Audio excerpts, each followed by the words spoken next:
শোনো, এই ছুটিতে থাকা সময়ের সাথে পাল্লা দিতে গিয়ে কখনো কখনো যদি মনে হয় হাঁপিয়ে উঠেছ, তখন একটু ব্রেক নাও। সময় নাও কিছুটা নিঃশ্বাসকে পুরোপুরি টেনে নিয়ে আবারও ছাড়ার জন্য। এতে তোমার মনে হতেই পারে তুমি পেছনে পড়ে যাচ্ছ সবার থেকে, কিন্তু সত্যি বলতে এমনটা নয় মোটেও। হাঁপিয়ে যাওয়ার পরে একটু থেমে নাও।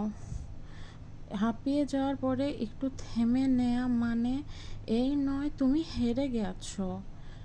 থেমে যাওয়া মানে এটাই যে তুমি নিজেকে আরও শক্তপোক্তভাবে তৈরি করেছো, যাতে এর পরের ধাপটা আরও দীর্ঘ হয়। তুমি একটানা না থেমে যেতে পারো অনেকটা দূর। শোনো, মন খারাপ, কাজে অনীহা, জীবনের প্রতি হতাশা ইত্যাদি নানা সমস্যা সবার জীবনেই আসে। তখন কারোর কিছুই ভালো লাগে না।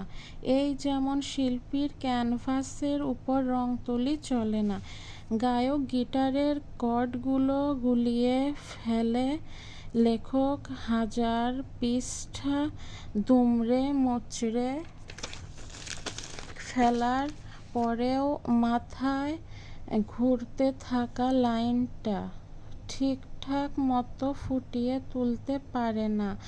কবিরা ছন্দ ভুলে যায়, আরও কত কী। তাই বলে এমন না যে তারা কাজ ছেড়ে দিয়েছে, হয়তো একটু সময় নিয়েছে সবটা গুছিয়ে নিতে, যাতে সে নতুন করে আরও চমৎকারভাবে নিজেকে সবার মাঝে উপস্থাপন করতে পারে।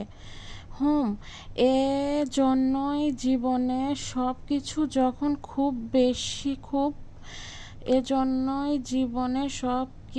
যখন খুব করে এলোমেলো লাগবে, তখন একটু ব্রেক নাও।